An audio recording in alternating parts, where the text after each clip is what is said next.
नमस्कार, न्यूज़ क्रांति पर आपका स्वागत है। और आज हमारी चर्चा है उमेंद्र भारत जी के साथ। कानपुर जी आईआईटी के नमस्कार। पूर्व छात्र हैं। कानपुर आईआईटी के पूर्व छात्र हैं। बहुत बहुत स्वागत है उमेंद्र जी आपका न्यूज़ क्रांति पर। और धन्यवाद। कई सारी सामाजिक गतिविधियों से उमेंद्र जी जुड़े हुए हैं और कानपुर लोकसभा से चुनाव भी लड़ चुके हैं।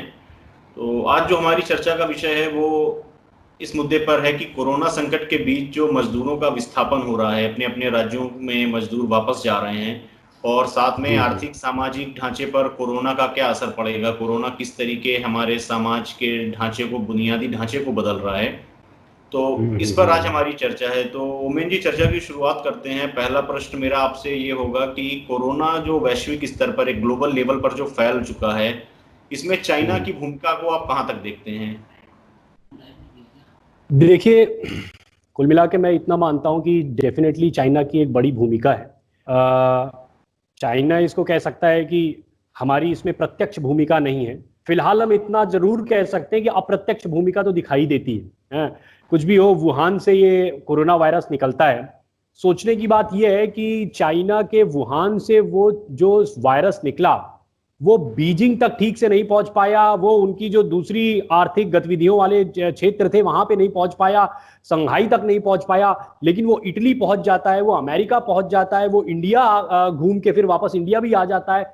ये सारी जगह पहुंच गया, लेकिन वो वुहान से बीजिंग तक नहीं पहुंच पाता है, शंघाई तक नहीं पहुंच पाता है। आज चीन ये दावा कर रहा है कि उसने इसके ऊपर, कोरोना के ऊपर पूरी तरीके से कंट्रोल कर लिया है, जबकि अमेरिका अभी तक कंट्रोल नहीं कर पाया है। वहां पे आप देखिए, रोज कितने हजार लोग मर रहे हैं। भारत में कितने हजार और लाखों की संख्या में लोग जो है संक्रमित हो चुके हैं। तो चीन कितना भी इसको डिनाई करता रहे, लेकिन यह है कि इसकी अप्रत्यक्ष भूमिका तो दिखाई दे रही है।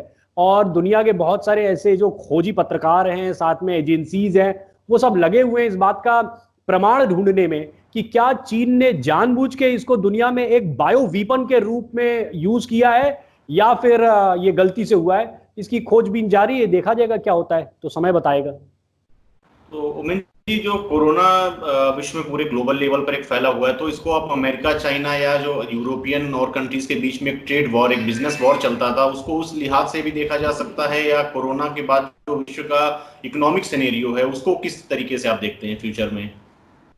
देखिए, चीन हमेशा से एक बहुत ही देखा जाए तो संदिग्ध देश रहा है, हमेशा से।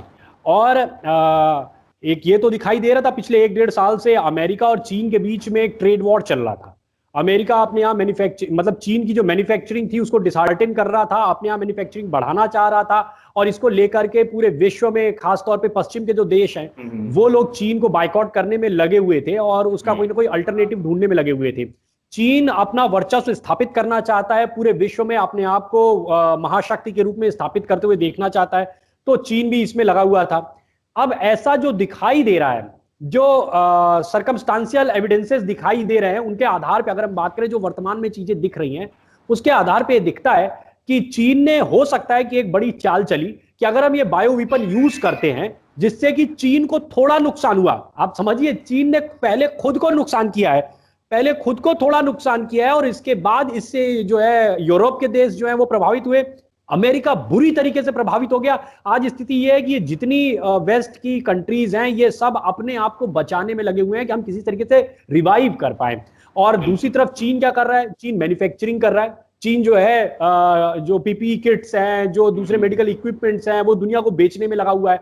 तो कुछ कुल मिला के ये कहा जा सकता है कि चीन अपने आप को आगे ले जा पाया है इस कोरोना में, और दुनिया के जो बड़े देश, सो कॉल्ड बड़े देश कहे जाते थे, वो बहुत पीछे चले गए हैं। तो एक सरकमस्टांशियल जो सामने जो चीज दिखाई दे रही है, वो तो ये दिखाई दे रहा है कि चीन इसमें अपर हैंड पे चला गया है।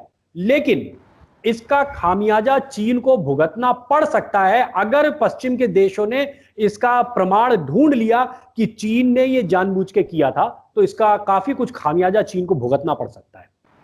जी बिल्कुल, क्योंकि कई बार बीच में भी स्पेन और कुछ अन्य देशों से ऐसा भी सुनने में आया था कि कोरोना से पहले उन्होंने कुछ जो इसेंशियल मेडिकल किट्स होते हैं वो उन्होंने परचेज किए हुए थे काफ़ी लोअर रेट्स पर, और कोरोना के हाँ बाद उन्होंने उन्हीं यूरोपियन कंट्रीज को बहुत ज़्यादा, कई गुना हाँ दाम उनके बढ़ाकर उन्होंने उनको वापस सेल आउट कर दिए। जी जी जी जी जी। तो कोरोना पैंडेमिक को क्या एक साइलेंट वर्ल्ड वॉर समझा जाए? जिस तरीके से चीजें चल रही हैं सारी, बीच में भी अमेरिका में ट्रम्प भी अपने यहाँ कुछ पाबंदियां लगा रहे हैं चाइना की कंपनीज के ऊपर, हुआवे का मैटर भी आया हुआ है रिसेंटली। जी तो एक साइलेंट जी। इसको वर्ल्ड वॉर की तरीके समझा जाए? हाँ, फिलहाल ये एक साइलेंट वर्ल्ड वार है। मैंने इस पे एक फेसबुक पे पोस्ट भी लिखी थी कि ये फिलहाल एक साइलेंट वर्ल्ड वार है, लेकिन ये साइलेंट चीज कब वॉयलेंट हो जाएगा इसका हमें आपको अभी अंदाजा नहीं है। और जब ये वॉयलेंट होगा तो बहुत ज्यादा वॉयलेंट होगा।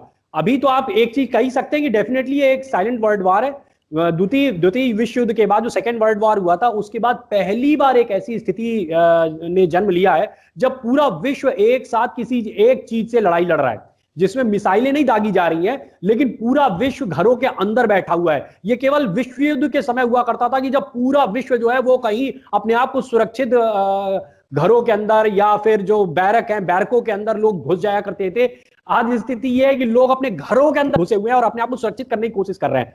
तो कुछ भी हो, अभी फिलहाल एक साइलेंट वर्ल्ड वॉर चल रहा है, जो कि मेरा मानना है कि ये वॉयलेंट वर्ल्ड वॉर में एक तब्दील होगा। ये आज 1 साल के अंदर हो जाए, 2 साल के अंदर हो जाए, अधिकतम ये 10 साल के अंदर एक वॉयलेंट वर्ल्ड वॉर हो जाएगा।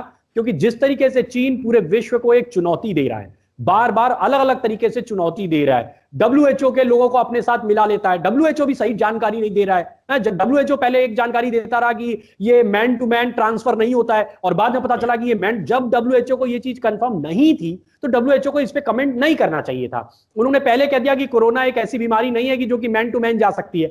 बाद में पता चला कि नहीं भाई, ये तो मैन टू मैन जा सकती है। बाद में डब्ल्यूएचओ ने इसको करेक्ट किया। तो कुल मिला के ये लग रहा है कि चीन बहुत सारी ऐसी चीजों को मैनिपुलेट करने की कोशिश कर रहा है जो दुनिया अभी ढूंढ रही है, और जिस दिन दुनिया को इसके सही साक्ष्य मिल गए उस दिन चीन को भुगतना पड़ेगा।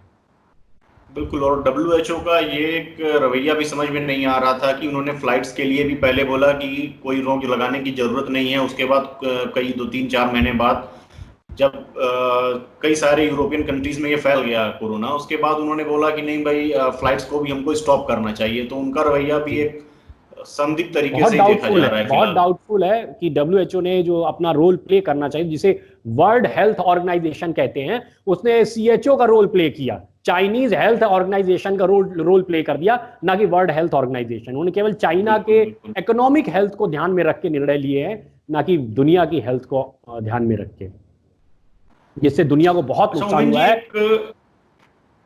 हाँ बताइए। जी जी, बता, बोले बोले बोले।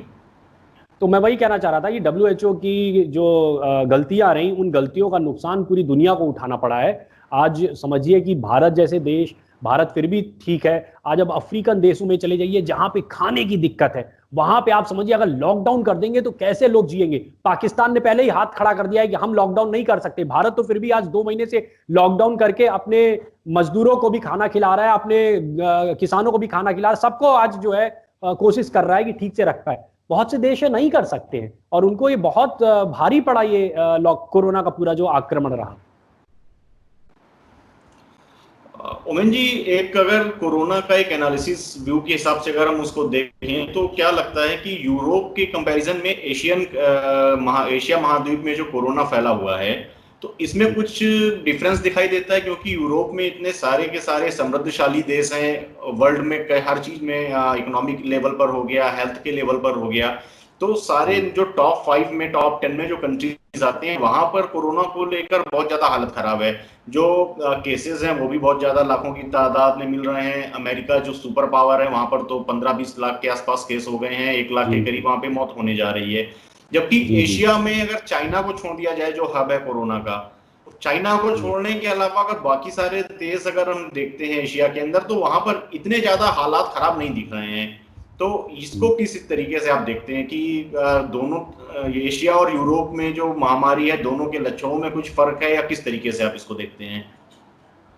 देखिए, लक्षणों पे तो कोई डॉक्टर बात कर सकता है, मैं इसके ओवरऑल जो चीजें हैं उस पर बात कर सकता हूँ। जो मुझे समझ में आता है कि अगर आप देखें जो एशियन कंट्रीज है, साउथ एशियन कंट्रीज खास तौर पे अगर हम देखें, तो इनमें मुझे ऐसा लगता है कि यहाँ के लोगों के अंदर जो प्रतिरोधक क्षमता है वो थोड़ी ज़्यादा है।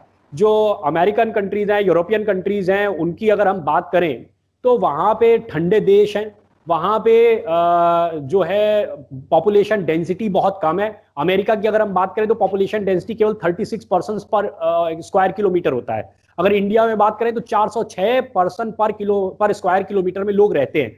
हमारे यहाँ ऑलरेडी इतनी ज्यादा पॉपुलेशन है और इतने ज्यादा हम लोग अलग अलग तरीके के वायरसेस झेलते रहते हैं और इतनी गर्म देश है कि हम लोग आए दिन न जाने कितनी चीजों को ऐसे ही बर्दाश्त करते रहते हैं। दूसरी चीज एक और ये कहा गया कि हमारे यहाँ कुछ जो टीके हैं, कुछ अलग से एक्स्ट्रा टीके भी लगाए जाते हैं। हो सकता है इन टीकों की वजह से हमारी प्रतिरोधक क्षमता थोड़ी अच्छी थी और हम इस कोरोना को झेल ले गए। और साथ में मैं एक चीज ये भी कहूंगा कि हमारे यहाँ का जो आदमी है थोड़ा मेहनत कश ज्यादा है। यहाँ पे पसीना बहाने की लोगों को वैसे ही आदत है, धूल मिट्टी में काम करने की लोगों को वैसे ही आदत है। तो इसलिए हो सकता है कि हम जो है वायरस के लिए ज्यादा स्ट्रांग थे, हम ज्यादा उसको मजबूती से झेल पाए, लेकिन वो लोग थोड़ा सॉफ्ट थे और वो उतनी आसानी उतनी मजबूती से उसको नहीं झेल पाए, वो ज्यादा इसको लेके बीमार हुए और हम कम बीमार हुए। ये मुझे समझ में आता है इसमें। मतलब यूरोपियन कंट्रीज के ऊपर ओवर कॉन्फिडेंस की मार पड़ी है कहीं ना कहीं, माना जाए। उन्होंने ये भी सोचा कि हम तो भाई मेडिकल फैसिलिटीज में इटली को कहा जाए, इटली को कहा जाता है वर्ल्ड की टॉप 2 टॉप 3 में आती है मेडिकल फैसिलिटीज में। उसने सोचा कि मैं तो कुछ नहीं है, आने तो ऐसे बहुत सारे चीजें आई हैं और चली गई, तो उन्होंने सोचा हम झेल लेंगे इसको। लेकिन वो बात और है कि जब वो सर पे आ गई बीमारी तो उसको वो बर्दाश्त नहीं कर पाए, बहुत बुरी हालत में पहुंच गए। कहा जाता है कि एक चींटी भी जो है एक बड़े से बड़े हाथी को एक समय बैठा सकती है, उसके ऊपर सवार हो जाए। तो वही हुआ उनके साथ। जी चलिए ओमेन जी, अब थोड़ा अपने देश हिंदुस्तान की बात कर लेते हैं। हाँ। तो अगर इंडिया की अगर हम बात करें तो जो गवर्नमेंट ऑफ इंडिया के मोदी सरकार के जो स्टेप्स हैं कोरोना को लेकर, और स्टार्टिंग में उन्होंने लॉकडाउन लगाया, पहले जनता कर्फ्यू लगा 22 मार्च को, उसके बाद कई सारे उन्होंने कोरोना वॉरियर्स को प्रोत्साहित करने वाले भी दिया वगैरह हो गए उन्होंने जलवाए।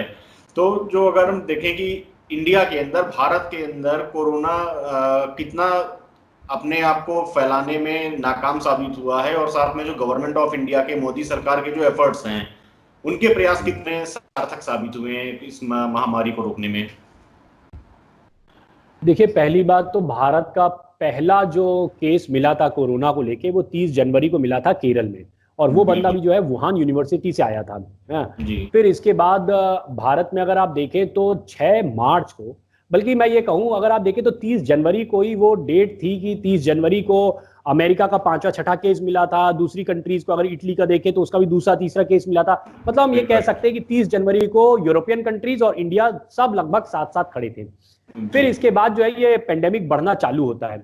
अगर आप ग्राफ देखें कि कोरोना का ग्राफ किस तरीके से बढ़ा है, तो अगर आप देखेंगे तो 14-15 मार्च तक ये ग्राफ लगभग स्टेशनरी चला है, एकदम हॉरिजॉन्टल चलता गया है। बहुत धीरे उसका ग्राफ था। मतलब चाहे आप टोटल नंबर ऑफ केसेस की बात कर लें या टोटल नंबर ऑफ डेथ की बात कर लें, अगर वो आप ग्राफ प्लॉट करते हैं ग्लोबली तो आपको दिखाई देगा कि हॉरिजॉन्टल ग्राफ बनता है। फिर इसके बाद 14-15 मार्च के बाद वो एक बड़ी तेजी से ऊपर की तरफ बढ़ने लगा, और 14-15 मार्च के बाद ही दुनिया में एकदम से फिर वो हुआ कि अरे ये कोई बहुत बड़ी चीज है। इसके पहले तक पूरी दुनिया इसको एक हल्के में ले रही थी कि ठीक है, कोई पेंडेमिक आया है, कोई महामारी है, लेकिन ये वायरस है कोई, लेकिन हम इसको हैंडल कर सकते हैं।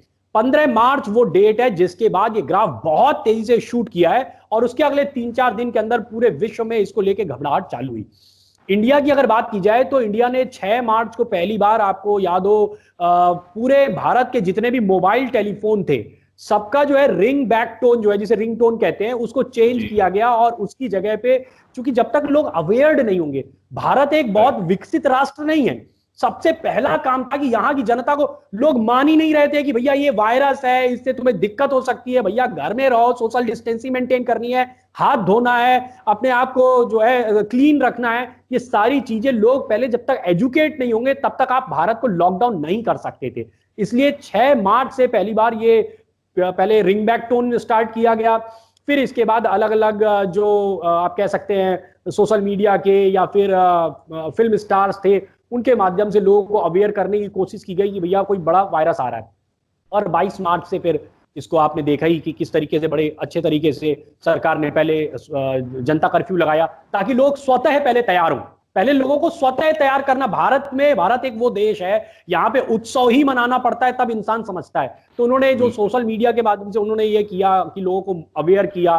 फिर इसके बाद जनता कर्फ्यू किया गया। फिर इसके बाद 24 मार्च को ये अनाउंस किया गया कि 25 मार्च से लॉकडाउन की स्थिति में आप सभी को जाना है।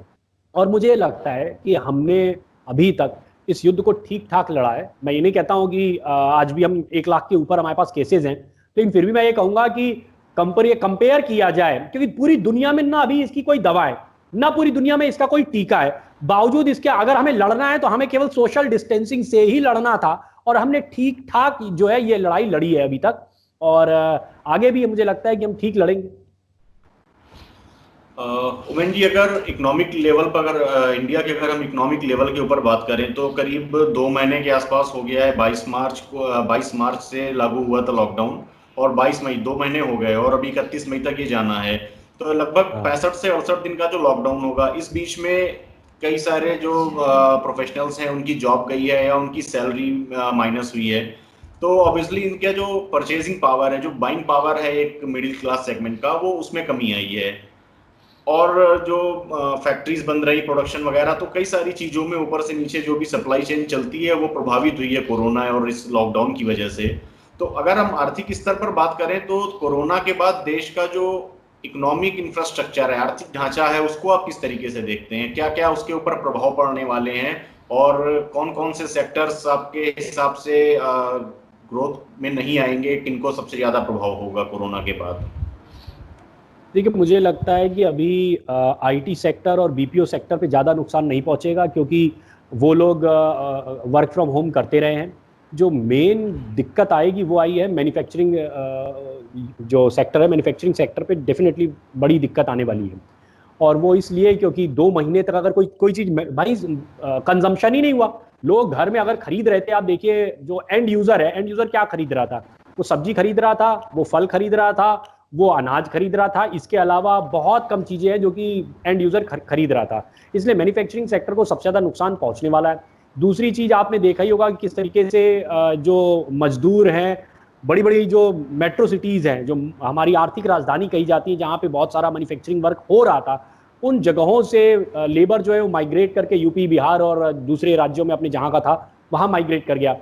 अब इसलिए मुझे ऐसा दिखाई देता है कि इस पूरी जो कहा जाता है ना कि जैसे एक बहुत बड़ा इंजन हो, और अगर बहुत बड़े इंजन को आप यूज करते हैं तो उसका एक नियम बनाया जाता है कि इवन अगर आप समझिए रेलवे का अगर बहुत बड़ा इंजन है तो उसको बंद नहीं किया जाता है। अगर मान लीजिए कि 2 दिन गाड़ी नहीं जानी है, गाड़ी खड़ी रखनी है, तो भी इंजन को स्टार्ट रखा जाता है, क्योंकि अगर दोबारा इंजन को स्टार्ट किया जाएगा तो बहुत सारा उसमें, अगर वो डीजल इंजन है तो बहुत सारा डीजल उसमें लगाना पड़ जाएगा। इसलिए इंजन को हम स्टार्ट रखते हैं, भले उसकी स्पीड को जो है, इंजन की रोटेटिंग जो स्पीड होती है उसको कम कर दिया जाता है।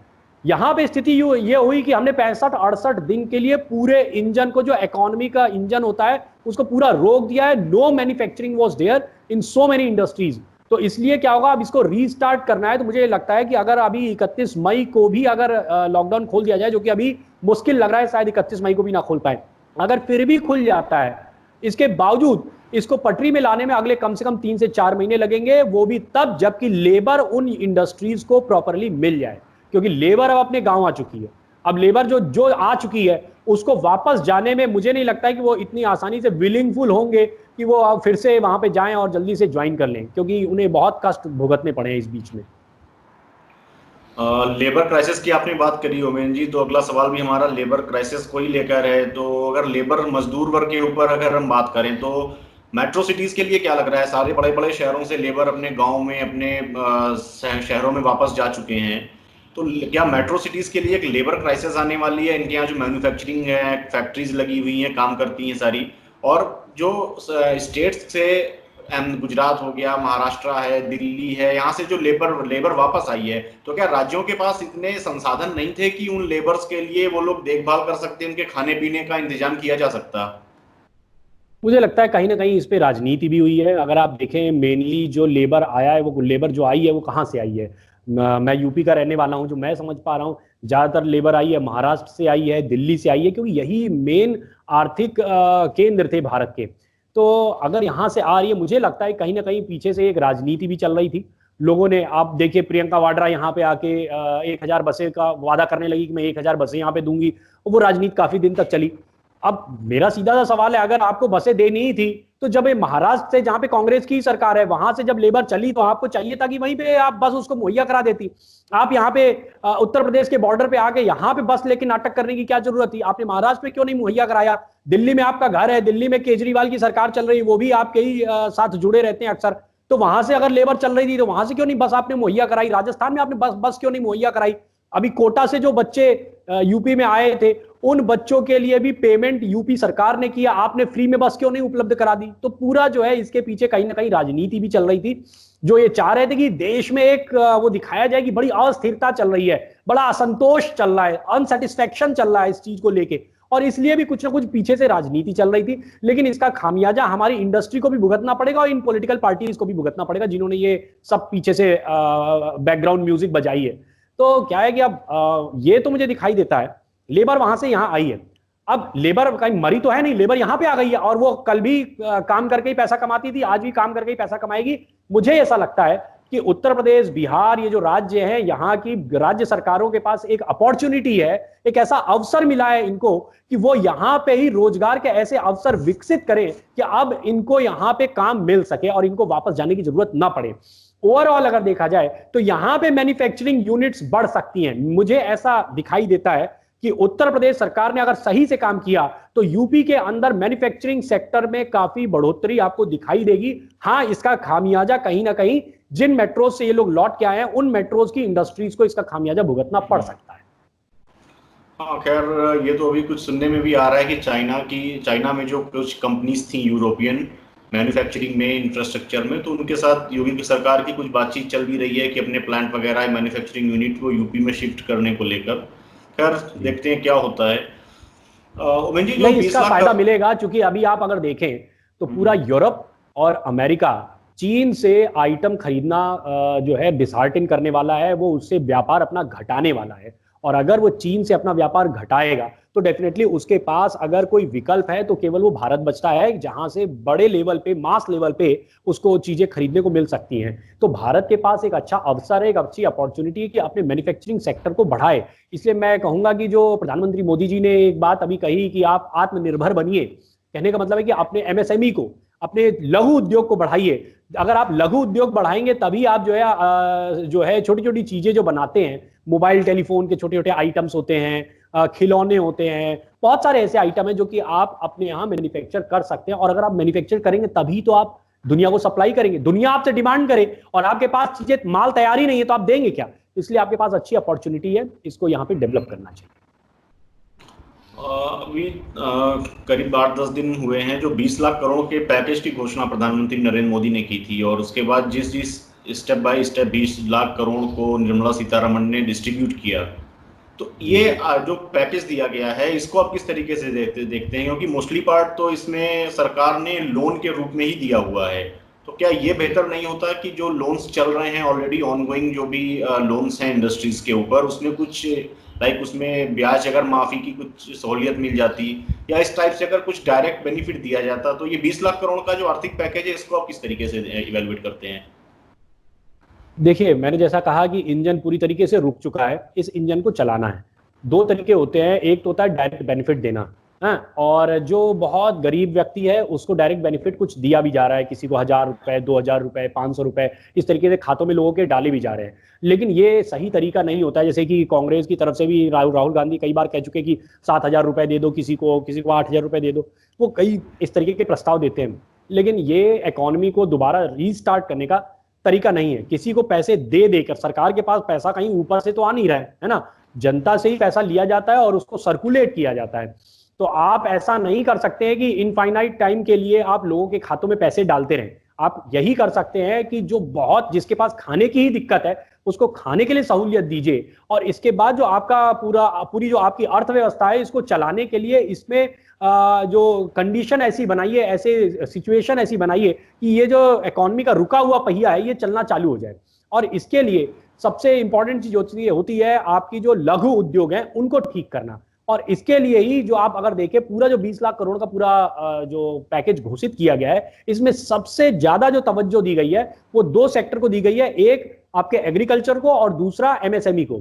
और यही दो वो सेक्टर हैं जिनको आज ज्यादा सपोर्ट की जरूरत है। हाँ, आप ये कह सकते हैं कि इसमें डायरेक्ट बेनिफिट वही मैंने कहा कि लोन दिया जा सकता है। सरकार आपको लिवरेज दे सकती है कि भैया आप 1 साल तक कोई भी आपको ईएमआई नहीं देना है, 1 साल तक आपको इसका पेमेंट नहीं करना है। इस तरीके की सहूलियतें दी गई हैं जिसका फायदा आप उठा के अपने सिस्टम को खड़ा कर सकते हैं, और खड़ा करने के बाद 1 साल बाद आपको रीपेमेंट चालू करना है। तो इसलिए यही सहयोग किया जा सकता है। ऐसा नहीं हो सकता है कि सरकार सीधे सीधे सबको 5-5 लाख 10-10 लाख रुपए दे देगी, चलो अपना अपना बिजनेस चालू करो। वो केवल लोन के ही रूप में दिया जा सकता है। वो वैसे जैसे कांग्रेस कह रही है कि बांट दिया जाए, तो कांग्रेस ने अगर 70 साल में कभी ऐसा करके दिखाया हो तो बताएं। ऐसा कभी किया तो है नहीं उन्होंने। तो इसलिए किसी भी इकोनॉमी को, किसी भी अर्थव्यवस्था को खड़ा करने का एक ही तरीका होता है कि आप अपनी आर्थिक जो केंद्र है यानी कि बैंक है, बैंक के माध्यम से लोन प्रोवाइड करेंगे, और उस लोन का लिवरेज दे सकते हैं कि भाई 1 साल तक नहीं देना है। उसके बाद इसको एनालाइज किया जाएगा। हो सकता है कि अगर गवर्नमेंट को लगता है कि नहीं अभी 1 साल का लिवरेज और देना है तो उसके बाद भी दिया जा सकता है। फिलहाल 1 साल के लिए दिया गया, या और भी कई सारी स्कीम्स इसको लेके स्टार्ट की गई हैं, और मुझे लगता है कि ये ठीक आर्थिक पैकेज है। अमेरिका चाइना ट्रेड वॉर को किस तरीके से आप देख रहे हो मीन जी? ये क्या फ्यूचर में इसका क्या एस्पेक्ट होगा, किस तरीके से ये अफेक्ट करेगा ग्लोबल बिजनेस को, और जो वर्ल्ड के अलग अलग कंट्रीज हैं लाइक रशिया हो गया, जापान हो गया, तो इन सारी कंट्रीज का क्या रोल होगा इस ग्लोबल ट्रेड वॉर में? इंडिया को कहां पर आप देखते हैं इसमें? देखिए, इसमें एक बहुत बड़ा पॉइंट है जो कि अभी हम लोग शायद कम डिस्कस करते हैं, लेकिन वो एक पॉइंट यही है जो मैंने स्टार्टिंग में कहा कि अगर अगर मतलब बता रहा हूं, अगर ये पता चल गया कि चीन ने कोरोना को फैलाने के लिए खुद कोशिश की थी, मतलब ये बायो वीपन के रूप में उसने फैलाया दुनिया में, अगर ये पता चल गया तो दुनिया में बहुत बड़ा एक चेंज आने वाला है। दो तरीके की चीजें हो सकती हैं। सारे जितने भी पश्चिम के देश हैं इंक्लूडिंग अमेरिका जो है, ये सारे देश क्या कर सकते हैं, चीन के ऊपर बहुत सारा आर्थिक प्रतिबंध लगा सकते हैं। वो दो ही काम होंगे। एक, चीन के ऊपर बहुत बड़ा आर्थिक प्रतिबंध लगेगा। यदि चीन के ऊपर बहुत बड़ा आर्थिक प्रतिबंध लगता है तो इसका कहीं ना कहीं भारत को इकोनॉमिक बेनिफिट मिल सकता है, क्योंकि फिर वो मैन्युफैक्चरिंग सेक्टर के लिए भारत को देखने लगेंगे सारे देश। दूसरी चीज है, अगर ऐसी स्थिति आ गई जैसा कि अगर आप देखें जो साउथ चाइना सी है, वहां पे आप देखें अमेरिकन युद्धपोत पहुंच चुके हैं, तो उन चीजों को देख के कई बार ऐसा भी लगता है कि यदि ऐसा कुछ पता चला अमेरिका को कि चीन ने हमारे साथ जो है धोखा किया है, तो ये एक विश्व युद्ध का रूप ले सकता है। और अगर इसने विश्व युद्ध का रूप ले लिया तो अगले 10 साल बहुत ज्यादा दुनिया पीछे चली जाएगी, बहुत बड़ा, क्योंकि सारे देश इसमें इन्वॉल्व हो जाएंगे। कहीं ना कहीं जो है जितने भी आपके पश्चिम के देश हैं, अमेरिका है, ये एक तरफ खड़े होंगे, चीन एक तरफ खड़ा होगा। चीन के साथ और कौन खड़ा होगा अभी कहा नहीं जा सकता है।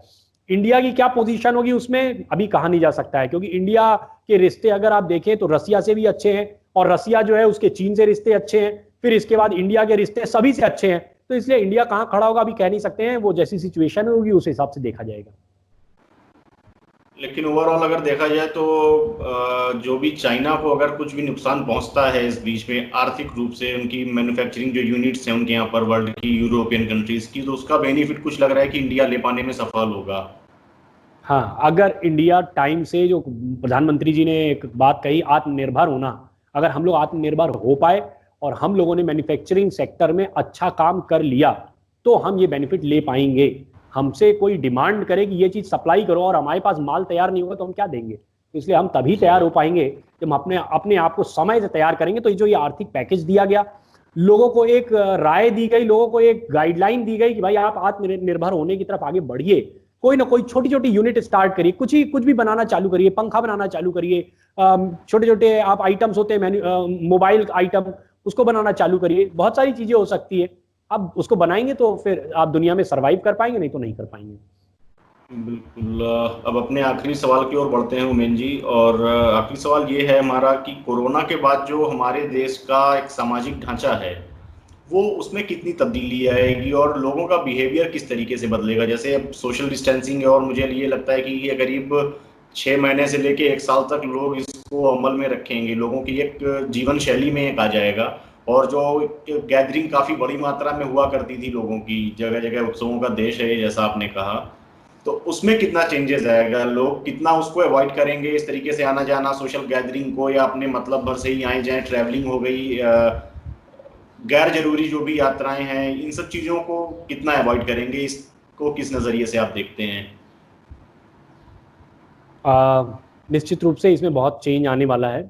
आप देखिए, अगर जैसे मैं तो एक टीचर हूँ और मैं जानता हूँ कि क्लासेस स्टार्ट करने के बाद भी मैं भी इस चीज़ को लेकर डाउटफुल रहूँगा कि जो बच्चे आ रहे हैं कहीं ऐसा तो नहीं है ये बच्चे किसी तरीके से कोई कोरोना वायरस, भाई पता चला कि 50 बच्चे, उनमें से अगर एक बच्चा भी कोरोना वायरस से इन्फेक्टेड है तो वो दूसरों को इन्फेक्ट कर सकता है, इवन जो टीचर है टीचर को भी इन्फेक्ट कर सकता है। तो ये एक डाउट आप परमानेंट लेवल पे अगर आप देखें तो लोगों के दिमाग में बैठ चुका है कि वो किसी से मिलते हैं, अब वो कहते हैं ना कि नमस्ते ज्यादा प्रमोट होगा, हाथ मिलाना जो है वो अब डिसहार्टेन होगा, लोग हाथ नहीं मिलाएंगे, वो जानबूझ के लोगों को नमस्ते ही करेंगे, भैया दूर से ही नमस्ते कर लो। इसी तरीके से राजकुमार भी नमस्ते करते दिखाई दिए थे बीच में। तो पूरी दुनिया, मतलब भारत ही नहीं पूरी दुनिया जो है वो नमस्ते करते दिखाई देगी, अब हाथ मिलाना लोग जो है अवॉइड करेंगे। गैदरिंग की जो आपने बात की, डेफिनेटली होगा गैदरिंग, जहां आपने 3-4 लोगों को देखा अपने आप जैसे लगेगा कि ये जो है एक बम लेके घूम रहा है, इसके पेट में एक बम बंधा हुआ है, लोग इस तरीके से एक दिमाग में आएगा। ये हो नहीं सकता है कि ये अब आसानी से लोगों के दिमाग से ये डर उतर जाए। तो जो है कि लोग के अंदर बिहेवियर में चेंज आएगा, गैदरिंग भी कम होगी, और जहां भी ऐसे गैदरिंग वाली चीजें हैं जैसे क्लासेस है उसमें काफी कुछ चेंज आने वाला है। मुझे ऐसा लगता है कि शायद हो सकता है ऑनलाइन क्लासेस ज्यादा प्रमोट हो, या जो भीड़ भाड़ वाली क्लासेस, मतलब ऐसे ऐसे लोग क्लास लेते हैं कि पता चला कि बैठने की जगह नहीं है, खड़े होकर भी 4 बच्चे वहां से पढ़ रहे हैं, खिड़की से झांक झांक के पढ़ रहे हैं, ऐसी क्लासेस अब कम से कम नहीं होंगी, क्योंकि बच्चों को भी डर लगेगा कि अभी पता चला कि हम यहाँ से इन्फेक्ट हो गए और घर पहुंचे तो हमने घर वालों को सबको इन्फेक्ट कर दिया। तो इसलिए लोग इसको अवॉइड करेंगे। और अच्छी बात है, कम से कम लोगों के अंदर एक सोशल अवेयरनेस आना जरूरी था, इसके माध्यम से लोगों के अंदर एक सोशल अवेयरनेस आई है, लोग लेकिन इसको मेंटेन करें, यदि मेंटेन करेंगे तभी इसका फायदा हो पाएगा। ये डर वाली आपकी बात काफ़ी अच्छी लगी मुझे, क्योंकि हर चीज़ के पॉजिटिव और नेगेटिव सारे इम्पैक्ट होते हैं, तो अगर ये डर को पॉजिटिव वे में लेके जाएंगे तो उनके लिए भी अच्छा है, समाज के लिए भी अच्छा है, क्योंकि सोशल डिस्टेंसिंग ही इसका एक अचूक रामबाण बोला जाए तो रामबाण उपाय है फिलहाल कोरोना का, जब तक कोई वैक्सीन वगैरह इसका इजाद नहीं हो रही है इसकी। जी जी ओमेन जी, बहुत बहुत शुक्रिया आपका हमारे साथ जुड़ने के लिए, न्यूज़ क्रांति पर आने के लिए। जी धन्यवाद, बहुत बहुत धन्यवाद, आपने अच्छे सवाल रखे, और डेफिनेटली अगर लोग इस पे अच्छे से ध्यान दें तो ये सवाल बहुत ही इंपॉर्टेंट है आज के समय में। बहुत बहुत शुक्रिया ओमेन जी, thank you very much, good luck. Thank you. तो दोस्तों, ये थे हमारे साथ उमेंद्र भारत जी कानपुर से, और जिन्होंने कोरोना के आर्थिक सामाजिक ढांचे के ऊपर क्या उसका असर आएगा और जो मजदूरों की स्थिति है उन सबके ऊपर, सबके साथ हमारी जो हमारे सवाल थे उनके ऊपर अपनी राय उन्होंने रखी। न्यूज़ क्रांति से जुड़ने के लिए बहुत बहुत शुक्रिया। किसी भी प्रकार के सवाल के लिए, अपनी राय रखने के लिए आप हमारी फेसबुक पेज, इंस्टाग्राम पेज और यूट्यूब से जुड़ सकते हैं, और अपने आसपास की तमाम खबरों का जायजा लेने के लिए, अपडेट बने रहने के लिए आप newskranti.com को लॉगिन कर सकते हैं। नमस्कार, घर में रहें, सुरक्षित रहें।